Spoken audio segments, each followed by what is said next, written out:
इसके बाद हम अभी पढ़ेंगे कि किसी कंडक्टर के अंदर जो करंट है वो कैसे फ्लो करता है, क्या करना पड़ता है हमें, हाउ डज करंट फ्लोज। देखो करंट फ्लो नहीं करता, मैं गलत बोल रहा हूँ, करंट फ्लो नहीं करता, current is setup. Current setup होता है, फ्लो क्या करता है, फ्लो चार्जेस करते हैं। इस बात का ध्यान रखना, थोड़ा मिसकंसेप्शन है हर बार। यही लैंग्वेज ज्यादातर यूज हो जाती है कि भाई करंट फ्लो कर रहा है। मैं भी बहुत बार ऐसे बोल दूंगा आपको पढ़ाते पढ़ाते कि करंट फ्लो कर रहा है, बट एक्चुअली करंट फ्लो नहीं करता किसी भी वायर में से। फ्लो चार्जेस करते हैं and the rate of flow of that charge, कि चार्ज कितनी जल्दी जल्दी जल्दी जल्दी निकल रहा है, दैट इज कॉल्ड करंट। ठीक है, जितनी जल्दी चार्ज निकलेगा उतना करंट ज्यादा होगा। चाहे चार्ज सेम ही निकल रहा है, लेकिन अगर जल्दी भी निकलेगा मतलब टाइम का इंटरवल छोटा हो जाएगा तब भी करंट बढ़ जाएगा। या चार्ज बढ़ा दो, चार्ज ज्यादा फ्लो कर रहा है तब भी करंट बढ़ेगा। तो करंट जो है चार्ज के डायरेक्टली प्रोपोर्शनल एंड टाइम के इनवर्सली प्रोपोर्शनल होता है। अभी हम बोलने पढ़ेंगे how does current is setup in a conductor, और इसके साथ रिलेटेड कौन कौन से पैरामीटर्स हैं जो हमें पढ़ने हैं, ये आज का हमारा क्वेश्चन है। तो मैं पूरी कहानी सुनाता हूँ आपको। ये एक सिलेंड्रिकल कंडक्टर है हमारे पास। इस कंडक्टर के अक्रॉस हमने एक वायर ले ली, एक इधर लगा दी पॉजिटिव टर्मिनल और इधर लगा दी नेगेटिव टर्मिनल। ठीक है, ये पॉजिटिव ये नेगेटिव, ये बन गया पोटेंशियल डिफरेंस। अब यहाँ पर पॉजिटिव चार्ज हम ऐसे बना सकते हैं और यहाँ पर इलेक्ट्रिक, ये पॉजिटिव, ये रेजिस्टेंस लेस वायर है, ये वाली निग्लिजिबल रेजिस्टेंस की जो मैंने ये वाली ड्रॉ करी है। And this is actual conductor जिसके अक्रॉस हम देखना चाहते हैं कि अभी क्या होने वाला है। तो ये पॉजिटिव पोटेंशियल जो भी है ये यहाँ तक आ जाएगा हमारे पास, और इधर नेगेटिव पोटेंशियल आ जाएगा। अब इसके अंदर क्या है, what is inside this wire.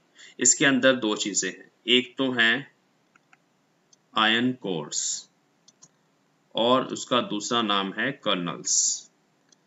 ये होते हैं fixed, immobile. With respect to electrons they are immobile, मतलब ज्यादा हिलते डुलते नहीं है, इमोबाइल होते हैं ये, और बड़े बड़े होते हैं। कैसे होते हैं, ऐसे पॉजिटिव आयन कोर्स होती हैं और इन पॉजिटिव आयन कोर्स के अराउंड इलेक्ट्रॉन्स घूमते रहते हैं। और क्योंकि मैं किसकी बात कर रहा हूँ, कंडक्टर की। कंडक्टर में क्या होता है, कंडक्टर में बहुत सारे फ्री इलेक्ट्रॉन्स होते हैं। ये कुछ बेसिक चीजें आपने 10th में भी पढ़ी हुई हैं, बाकी हम यहाँ डिटेल में करेंगे।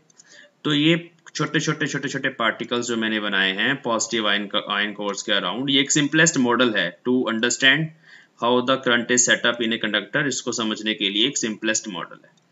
तो यहाँ पर ये छोटे छोटे जो डॉट्स हैं ये इलेक्ट्रॉन्स को रिप्रेजेंट कर रहे हैं। अब ये इलेक्ट्रॉन्स फ्री इलेक्ट्रॉन्स हैं।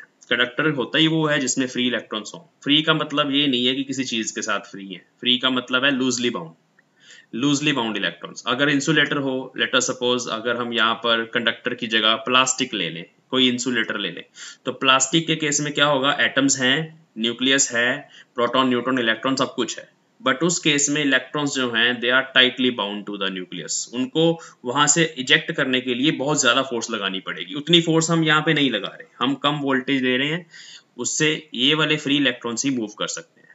तो जैसे ही हम यहाँ पर एक पॉजिटिव वोल्टेज लगाते हैं, ये जो इलेक्ट्रॉन्स हैं वो मोशन में आते हैं। तो क्या वो पहले मोशन में नहीं होते, पहले भी होते हैं। बिना वायर, बिना बैटरी के भी ये मोशन में होते हैं। लेट अस सी कैसा मोशन होता है इनका बिना बैटरी के। जैसे ये कुछ पॉजिटिव आयन कोर्स बना देता हूं मैं यहाँ पे समझाने के लिए आपको, ठीक है, और एक इलेक्ट्रॉन बना दिया।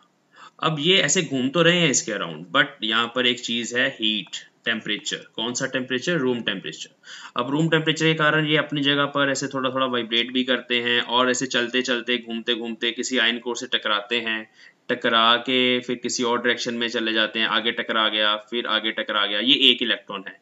बट दूसरा वाला जो है ये इससे टकराया, इससे टकरा के फिर यहाँ कोई पॉजिटिव आयन कोर होगा उससे टकराया, फिर यहाँ था उससे टकराया। तो ऐसे कोलिजन्स होते रहते हैं, but all the electrons move in random directions. Direction fix नहीं है, इलेक्ट्रॉन्स भी हैं, मोशन भी है, but the motion of their directions is random. Random मतलब कोई किधर भाग रहा है कोई किधर भाग रहा है। जैसे आप किसी मॉल में चले जाओ और वहां पे बहुत ज्यादा भीड़ है, तो कोई बंदा किस डायरेक्शन में भाग रहा है, कोई किस डायरेक्शन में भाग रहा है, कोई किधर जा रहा है कोई किधर जा रहा है। अगर आप ऊपर से जाके देखो सेकंड फ्लोर से, तो वो सारे बंदे उसी हॉल में नीचे नजर आएंगे आपको, बट उन सब का कोई नेट फ्लो नहीं है, वो सब एक ही हॉल में इधर उधर एक दूसरे के साथ टक्करें भी हो रही हैं और इधर उधर भाग भी रहे हैं, ठीक है। तो सारे रैंडम डायरेक्शन में है, तो उन सारे बंदों का कोई नेट फ्लो नहीं है, किसी एक पर्टिकुलर डायरेक्शन में नहीं जा रहे वो। अचानक से किसी ने फोर्स लगा दी उस हॉल में, किसी ने बोल दिया बॉम्ब, यहाँ हॉल में बॉम्ब है, तो क्या होगा, यहाँ दरवाजा है तो सब उधर की तरफ भागेंगे, है ना। फिर होता है नेट फ्लो। तो फोर्स लगने से नेट फ्लो होगा, जब तक हम ये बैटरी नहीं लगाएंगे तब तक इलेक्ट्रॉन्स भी हैं, तब तक हमारे पास मोशन भी है इलेक्ट्रॉन्स का, but their directions are random. और ये जो पाथ है इनका, तो ऐसे कोलिजन्स होते रहते हैं इलेक्ट्रॉन्स के कर्नल्स के साथ, तो कोलिजन्स होने के कारण without battery that path is zigzag path. Zigzag पता है, गेम खेलते हैं ना, जिगजैग, ऐसे ऐसे ऐसे ऐसे ऐसे ऐसे ऐसे, टक्कर हुई फिर आगे चला गया, टक्कर हुई आगे चला गया, इस तरह का कुछ रैंडम सा पाथ होता है। अब जब हमने बैटरी लगा दी बच्चों, तब क्या होता है, पाथ तब भी जिगजैग ही रहेगा, कोलिजन तब भी होंगे, लेकिन उस केस में अगर हम देखें तो एक इलेक्ट्रॉन इससे टकराया, उसके बाद जो नेक्स्ट टक्कर के बाद उसने जाना है ना, उस पर अभी फोर्स लग रही है, ये पॉजिटिव टर्मिनल है यहाँ पे, तो पॉजिटिव उसको अपनी तरफ खींच रहा है, तो नेक्स्ट आगे ही होनी है, नेक्स्ट उससे आगे होनी है, नेक्स्ट यहाँ होनी है। नॉट ड्यूरिंग दिस पाथ, जब यहाँ से यहाँ तक जा रहा है इलेक्ट्रॉन, है ना, तब भी फोर्स लग रही है थ्रू आउट द मोशन, और इस डायरेक्शन में लग रही है। आप समझो, इलेक्ट्रॉन यहाँ था तब भी इधर फोर्स लग रही है, इलेक्ट्रॉन यहाँ था तब भी लग रही है, इलेक्ट्रॉन यहाँ था तब भी लग रही है, यहाँ था तब भी लग रही है, और ये उसकी अपनी किनेटिक एनर्जी है कुछ, जिसके कारण वो इधर जा रहा है ड्यू टू टेम्परेचर। तो टेम्परेचर भी है, उसके साथ साथ फोर्स भी है। तो जो स्ट्रेट लाइन था, ऐसे एक कोलिजन से दूसरा कोलिजन हो रहा है, ये जो स्ट्रेट लाइन बात है वो थोड़ा सा ऐसे बेंड हो जाएगा, तो ये होता जिगजैग जैसे ही है दूर से देखने पे, बट एक्चुअली पैराबोलिक जिगजैग ऐसे बोल सकते हैं, थोड़ा सा पैराबोलिक है। क्यों है पैराबोलिक, क्योंकि बच्चों इलेक्ट्रिक फील्ड में है ये इलेक्ट्रॉन्स, ये पॉजिटिव है ये नेगेटिव है, तो पैराबोलिक जिगजैग पाथ उनका होता है जब हम बैटरी लगाते हैं। एक्चुअली ऐसा होता है, ठीक है। अब ये एक इलेक्ट्रॉन की कहानी है, बहुत सारे इलेक्ट्रॉन्स हैं, ये टकराया फिर आगे टकराया फिर आगे टकराया, ठीक है। तो बहुत सारे इलेक्ट्रॉन्स जो हैं वो इस पॉजिटिव की तरफ भागना शुरू करते हैं। अगर हम यहाँ पर एक area of cross section imagine कर लें ऐसे, तो उस एरिया ऑफ क्रॉस सेक्शन में से there is always a net flow of electrons. कुछ इलेक्ट्रॉन्स हमेशा हर किसी टाइम पर उस एरिया ऑफ क्रॉस सेक्शन में से निकल रहे होते हैं, and that flow, rate of that flow is called current, ठीक है। ओके, तो अभी पाथ कैसा हो गया जब बैटरी लगाई, इसको याद रखेंगे, path is like parabolic plus something zigzag, मतलब दो सक्सेसिव कोलिजन में अगर पूछा जाए कैसा पाथ है तो पैराबोलिक है। ये नीट में आया क्वेश्चन, बच्चों ने गलती कर दी, सीधा जिगजैग बोल दिया।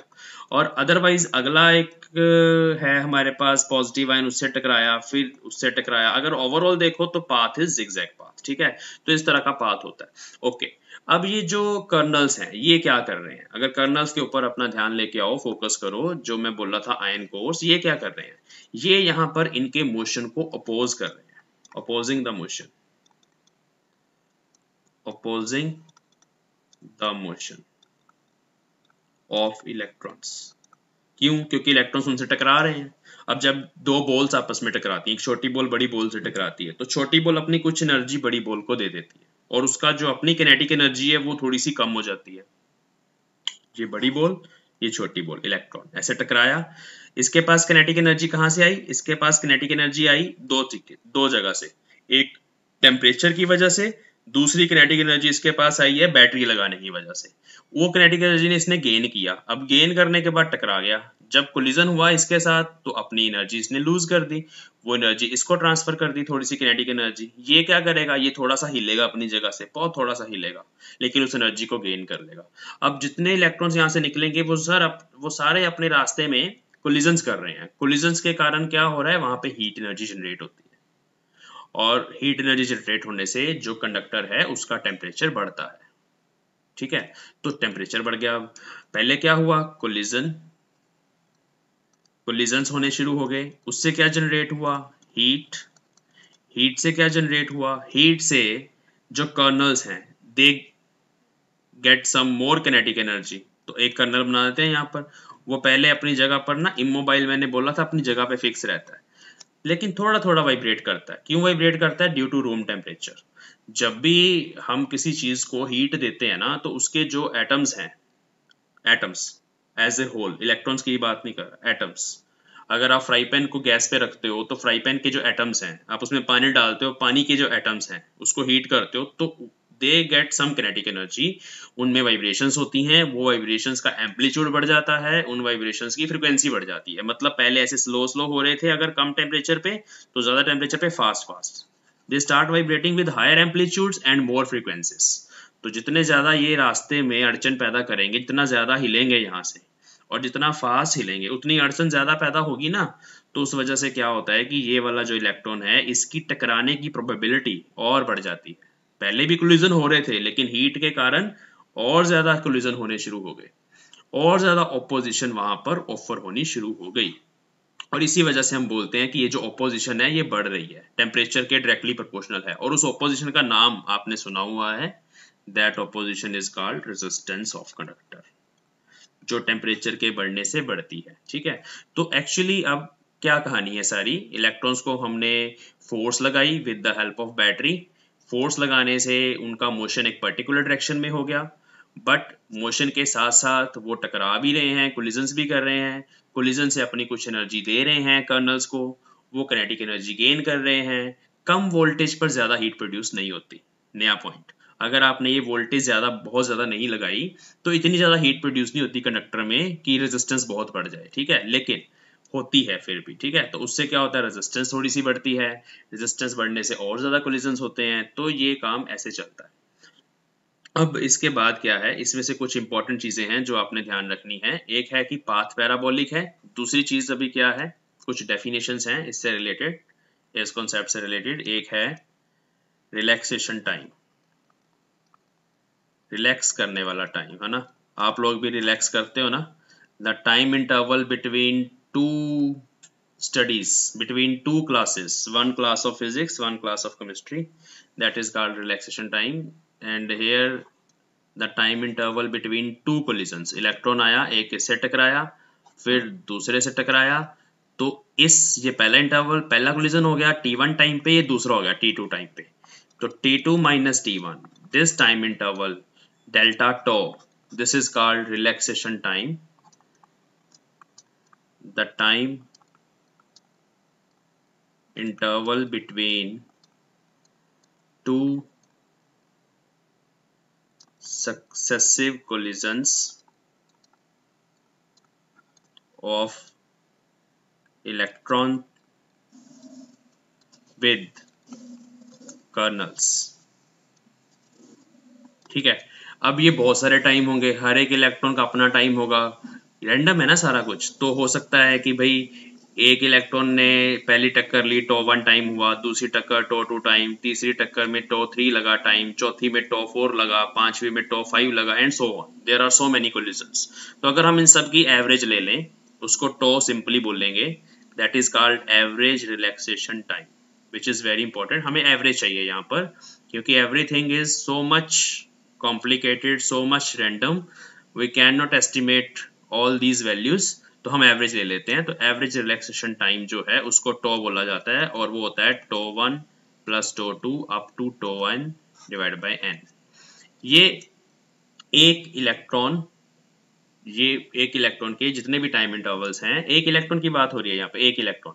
अब अगर एक इलेक्ट्रॉन का एवरेज रिलैक्सेशन टाइम टॉ निकला, तो यहाँ पर जितने बाकी इलेक्ट्रॉन्स हैं, क्योंकि कंडीशन सेम है, कंडीशन सबके लिए सेम है, सभी एक ही मॉल में है, तो बाकी जितने भी इलेक्ट्रॉन्स हैं उन सब के लिए भी जो एवरेज रिलैक्सेशन टाइम होगा वो सेम ही होगा। तो एक इलेक्ट्रॉन के लिए भी है ये और सबके लिए भी है, तो this is average relaxation time.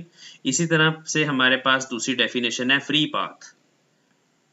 Free path, अब पाथ की बात हो रही है, इसको λ1 से डिनोट करते हैं, λ1, λ2 एंड λn। ये क्या है, ये पाथ है जो उसने पाथ ट्रेवल किया during one collision during relaxation time.